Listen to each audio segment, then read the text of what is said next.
Assalamualaikum and good day to Sir Ahmad Fauzi bin Abdul Hamid. My name is Nurul Iza Kejusli and today I will be presenting the fundamental analysis of Gamuda Berhad.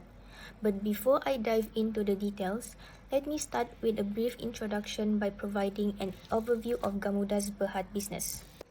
Gamuda Berhad was established in 1976 and is one of the Malaysian leading engineering, property and infrastructure companies. Its core business segments include engineering and construction, which specializing in large-scale infrastructure projects like highways, railways, and tunnels. Second is property development, which is known for creating sustainable township such as Gamuda Golf, Horizon Hills, and Jade Hills. And the third one is infrastructure concessions, which involves toll road management and water concessions. The company is also making strides internationally, particularly in Australia, Taiwan, and also Singapore, with a strong focus on sustainable urban development and innovative construction technologies. Now, let's move on to Gamuda Berhad's stock performance. Based on this data, shows that Gamuda is a stable stock with consistent trading activity and relatively low volatility, making it a good choice for risk-averse investors.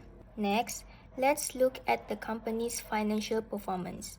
Gamuda has recorded 14.68 billion ringgit in revenue with a net income of 922.48 million. This translates to a net profit margin of 6.3%. The PE ratio of 25.89 indicates the stock is trading at a premium, reflecting investors' confidence. However, the forward PE of 18.95 suggests an optimistic earnings outlook. Gamuda provides consistent dividend payout of 0.8 cent per share with a yield of 2.39%.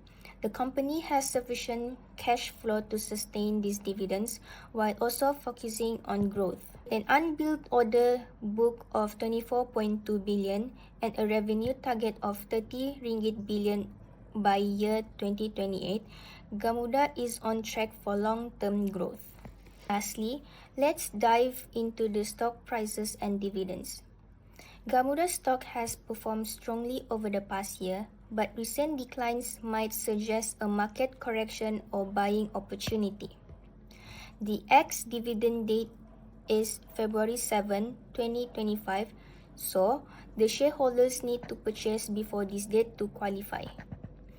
While the dividend yield is moderate compared to some peers, it reflects consistent shareholder returns, and the company's focus on reinvestment shows its commitment to long-term value creation.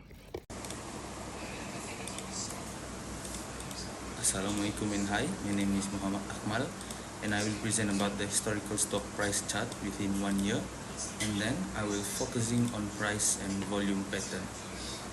So for the uptrend chart that seems bullish, the slightly inclined blue line means the price is likely to hold the trend line level between the 4.16 ringgit and 4 ringgit price levels.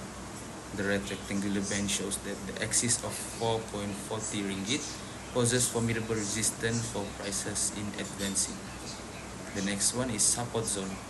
Two significant support zones that have been identified within the green rectangles can be seen at 4.16 and 4 ringgit. A tighter but strong support awaits below the resistance zone. The next one is prices will find their ultimate direction if they test through 4 ringgit, leading them lower to test the valid resistance in the said market zone. And then the last one is volume, where the velocity bars shows an inclination towards enhanced purchasing activities. The volume bars are getting thicker on the green candles. Nevertheless, it is necessary to assume further confirmation within the confirmation of volume analysis. Hello and very good morning to Sir Muhammad Fauzi. My name is Muhammad Ahmad bin Aslan, and today I will talk about the technical indicators. So, in trading analysis, moving average are essential tactical techniques that help investors identify trends by smoothing out data over specific periods. Short-term moving average such as the 10-day and 220 days average responds quickly to market change, making them valuable for technical traders seeking to capitalize on temporary market trends. In contrast, long-term moving average like 50 days to 200 days average provide a broader perspective by filtering out volatile market movements and revealing extended trends. So, this dual approach allows investors to make informed decisions based on both short-term fluctuations and long-term market. Additionally, technical indicators such as moving average envelopes and Bollinger Bands enhance market analysis. Envelopes consist of bands drawn above and below a moving average at predefined percentage levels, helping to assess whether the market is oversold or overbought. While Bollinger Bands, on the other hand, include a simple moving average with the two bands that represent market volatility. Calculate using standard deviations. A narrow band indicates stable market conditions, while wider bands suggest increased volatility together. So, these tools provide valuable insight into market dynamics, enabling investors to refine their trading strategies and make more informed decisions. Thank you. For my part, I will analyzing Gamuda Berhad using key technical indicators to understand its current market momentum. First, let's take a look at the rate of change or ROC. As of today, Gamuda's ROC stands at negative 16.20, clearly in negative territory. This signals significant selling pressure in the market. When ROC crosses below the zero line, it typically reflects a bearish shift in sentiment. Traders often see this as a sell signal, and it indicates that the stock momentum is declining. The steep negative value further emphasizes the weakness in Gamuda's price movement. This selling pressure may prompt traders to offload their position, especially those focused on momentum-based strategy. For now, it's clear that bearish sentiment is dominating. Next, we're moving to Relative Strength Index or RSI. This indicator measures the strength and speed of price movement. Currently, Gamuda's RSI is sitting at 33.92. This level not only confirms a downward, but also shows that the stock is edging closer to the oversold zone, which is typically below 30. When RSI is below 50, it's often aligned with a bearish trend, and in this case, the convergence between the RSI and price movement further validates the downtrend. However, since RSI is nearing oversold level, as oversold condition can sometimes attract buyers back into the market. Next, let's examine the MACD or Moving Average Convergence Divergence indicator. Today, the MACD has crossed below the zero line, signaling a bearish trend.